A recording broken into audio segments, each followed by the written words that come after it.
আমি এখন যে প্রশ্নটা করব সেটা হলো, আপনি গতকাল বলেছিলেন, একটা উদ্ধৃতি দিয়েছিলেন যে এক জায়গায় সর্বশক্তিমান ঈশ্বর বলেছেন, তোমরা আমার কোনো প্রতিমা তৈরি করবে না, এমন রূপক বানাবে না যেটা আছে স্বর্গের উপরে অথবা পৃথিবীর উপরে অথবা পাতালে, কারণ আমি তোমাদের প্রভু খুবই প্রতিহিংসাপরায়ণ।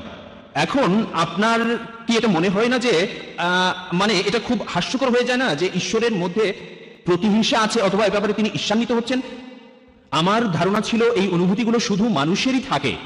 ঈশ্বর হিংসা করছে, ঈর্ষা করছে, আমার মনে হয় না ঈশ্বর কখনো এভাবে চিন্তা করে। সুন্দর প্রশ্ন করেছেন, আমি আপনার সঙ্গে একমত। ঈশ্বর কেন ঈর্ষা করবেন এই কথাটা বলা হয়েছে বাইবেলে।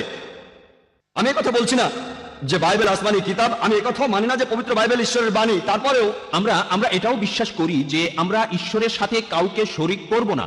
এটা ঠিক, এই অংশটা না হলে ঈশ্বর রেগে যাবেন। ভাই, যদি প্রশ্ন করে থাকেন প্লিজ আপনি আমাকে সুযোগ দেন।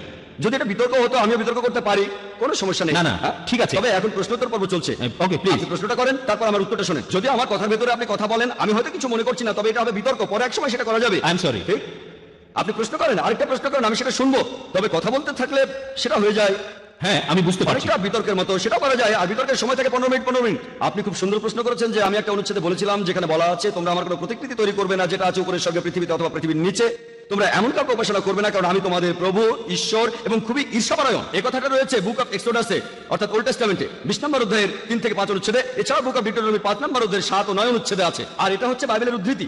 আমি এই কথা বলি না যে বাইবেলের পুরোটা ঈশ্বরের বাণী। এই অনুচ্ছেদটার প্রথম অংশের সাথে আমি একমত, ঈশ্বরের কোনো প্রতিকৃতি নেই, কিন্তু দ্বিতীয় অংশ বলছে ঈশ্বর ঈর্ষাপরায়ণ, আমি কথা মানি না এই দ্বিতীয় অংশটা। তাই এই প্রশ্নটা আপনি করবেন কোনো খ্রিস্টানকে, আমাকে না।